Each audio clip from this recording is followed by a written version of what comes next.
નાયબ મુખ્યમંત્રી હર્ષ સંઘવી આદિવાસી વિસ્તારોમાં સતત ફરી રહ્યા છે, સભાઓ ગજવી રહ્યા છે, વિરોધીઓ છે તેમને આડે હાથ લઈ રહ્યા છે અને આદિવાસી એક વિપક્ષનો ચહેરો ચૈતર વસાવા છે અને તેમણે જે પ્રકારે આ ભારતીય જનતા પાર્ટીના સામે સવાલો ઊભા કર્યા હતા, હવે નાયબ મુખ્યમંત્રી આ કોંગ્રેસ અને આમ આદમી પાર્ટી છે તેમને આડે હાથ પણ લઈ રહ્યા છે. વૈષ્ણવજન તો તેને કહીએ જે પીડ પરાઈ જાનાને રે. નમસ્કાર, આપ જોઈ રહ્યા છો નવજીવન ન્યૂઝ અને હું છું આપણી સાથે તોફિક ગાંચી. નાયબ મુખ્યમંત્રી હર્ષ સંઘવી સ્થાનિક સ્વરાજની ચૂંટણીને લઈને અત્યારે પ્રચારમાં લાગ્યા છે. આદિવાસી વિસ્તારોમાં સતત જઈ રહ્યા છે. ભારતીય જનતા પાર્ટી જે પ્રકારે આદિવાસી વિસ્તારોમાં કામ કર્યા તે ગણાવી રહ્યા છે અને આ જ વિસ્તારોની વાત કરો તેમાં કોંગ્રેસ અને આમ આદમી પાર્ટીએ કંઈ કર્યું નથી તેવા સવાલો પણ ઊભા કરી રહ્યા છે. કોંગ્રેસના ધારાસભ્ય અનંત પટેલ છે તે અનેક વખત આદિવાસી સમાજના મુદ્દે ભાજપના સામે લડત આપતા હોય છે, જ્યારે આમ આદમી પાર્ટીના જે ધારાસભ્ય છે ચૈતર વસાવા તે પણ આદિવાસી સમાજના જળ જમીન અને જંગલના મામલે પણ આ સરકાર છે તેના સામે બાદ ભીડતા હોય છે અને હવે નાયબ મુખ્યમંત્રી આ સ્થાનિક સ્વરાજની ચૂંટણીમાં આ પાર્ટી અને તેમના નેતાઓના નામ લીધા વિના તેમને આડે હાથ લઈ રહ્યા છે. આવે એટલે એક એકનો હિસાબ કરવાનો છે કે નહીં? તો મારે મારા વડીલોને ખાલી એટલું જ પૂછવું છે કે તમે સૌ લોકો જ્યારે આ કોંગ્રેસીઓ આવે ત્યારે બે ચાર સવાલ જરૂરથી પૂછવાના છે. સવાલો હું તમને આપું છું. ભાજપની સરકારમાં નરેન્દ્રભાઈ મોદી સાહેબે તમારા જિલ્લાની અંદર આવવા વઘઈ અને સુબીર આ 3 નવા તાલુકાઓ બનાવ્યા, જે થકી તાલુકા પંચાયતની ઓફિસ દૂર દૂર સુધી તમારે જવું ના પડે. તમારા ગામથી નજીક આવતા તાલુકા સેન્ટર પર જ તમને સૌને તમારો હક અને વ્યવસ્થાઓ મળી જાય. 24 કલાક વીજળીઓ તમારા ગામો સુધી પહોંચી કે ના પહોંચી? આ કોંગ્રેસના રાજમાં અંધારપાટ હતું કે નહીં આપણું ગામ? આ વીજળી પહોંચાડીને તમારા ઘરમાં રોશની લાવવાનું કામ કોએ કર્યું? આપણી ભાજપે કર્યું. કાકરાપાર આધારિત પીવાના પાણી માટે 866 કરોડ રૂપિયાની યોજના થકી મારા ડાંગના લોકોને સીધો લાભ આપવાનું કામ કોને કર્યું? આપણી ભાજપે કર્યું. ડાંગ જિલ્લાના આદિવાસી સમાજના મારા હજારો પરિવારોને 10,000 થી વધારે ખેડૂતોને કરીબન 10,000 થી વધારે હેક્ટર જંગલની જમીન કોએ પાછી આપી તમારા નામે? જરા જોરથી બોલો.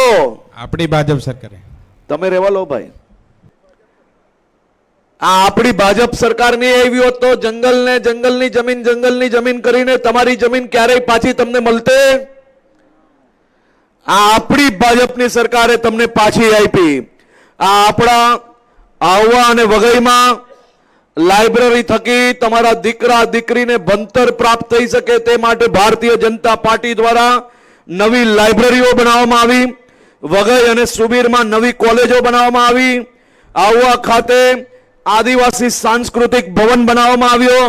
નવી જિલ્લા પંચાયત ભવન થકી મારા ડાંગ જિલ્લાના સૌ નાગરિકોને નવી વ્યવસ્થાઓ મળશે.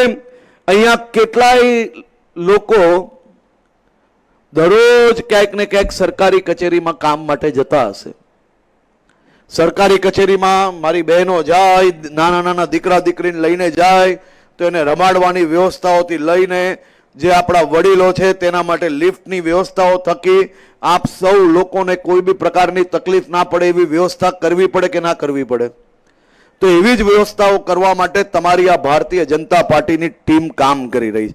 અહીંયા કેટલા લોકો એવા છે જે ખેડૂત છે, ખેતી જોડે જોડાયેલા છે? આ બહેનો ખેતી નથી કરતા? તો થોડો જોર કરો, જરા બધા એક સાથે કરો. હા હા હા હા. આ દર વર્ષે મોદી સાહેબ તમને શું મોકલે છે ખેડૂતોને? હા, 2,000 તો દર 4 મહિને મળે. વર્ષનો હિસાબ આપો. 6,000 રૂપિયા. બધા જ પરિવારોને 6,000 રૂપિયા મળે છે દર વર્ષે?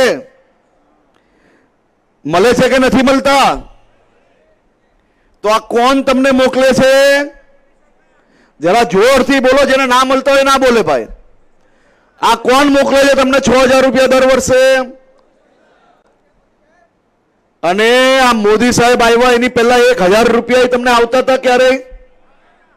હા, ક્યારેય આવતા હતા? તો આ તમારા હકના રૂપિયા જો મોદી સાહેબ આવતાની સાથે તમને મળવા માંડ્યા, તો આ કોંગ્રેસિયાઓ જ્યાર સુધી શાસનમાં હતા ત્યાર સુધીના 6,000 રૂપિયા કોણ ખાઈ ગયું? કોણ ખાઈ ગયું?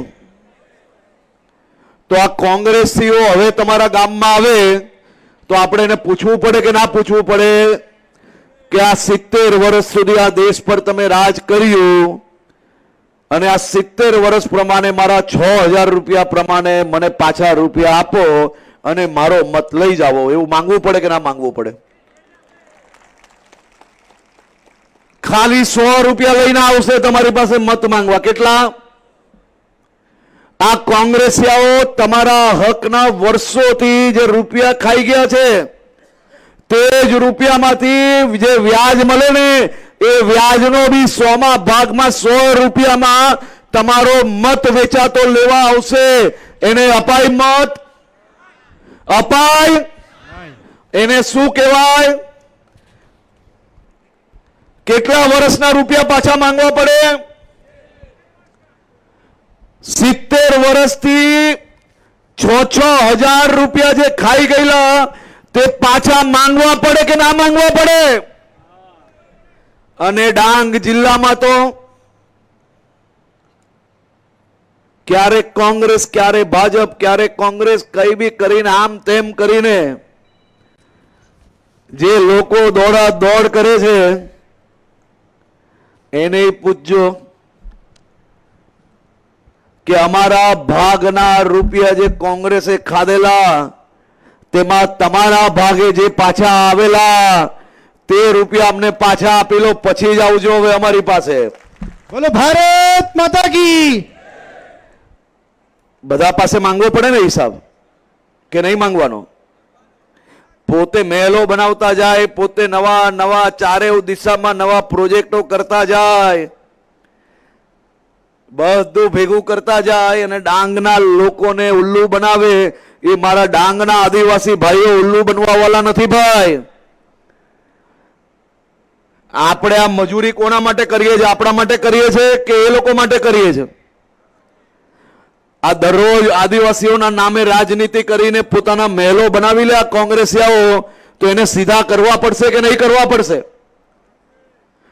જેને જેને એમ લાગતું હોય ને કે મારા હકની કમાની મને મળવું જોઈએ એ જ મારી જોડે હા બોલે, આ કોંગ્રેસીઓને સીધા કરવા પડશે કે નહીં? પાક્કું કરવા પડશે? હાથ ઊંચા કરીને મારી જોડે કે કરવા પડશે કે નહીં? કોંગ્રેસીઓને સીધા ગામે ગામથી એ લોકોને ભગાવવા પડશે. એકવાર હિસાબ માંગો, જો કેવા સીધા થઈ જાય છે. કોઈ શરમ રાખતા નહીં. શરમ રાખશો તો ગામમાં કોઈ એક ખૂણામાં જો ઘૂસી ગયો ને તો જિલ્લા પંચાયતમાં જેમ દેશમાં શાસન કરતા હતા ને એમ જિલ્લા પંચાયતની એક સીટ પર આવશે ને તો એક સીટ પર એ ગામડાઓના બધા જ વિકાસની કટકી મારી મારીને ઘર ભરવાનું કામ કરશે. તેટલે હું કહું છું કે કોઈ એક સીટ પર બી ભૂલથી જીતવા નહીં લેતા. આ પ્રકારના સમાચાર માટે નવજીવન ન્યૂઝ ચેનલ સાથે જોડાયેલા રહો. નમસ્કાર.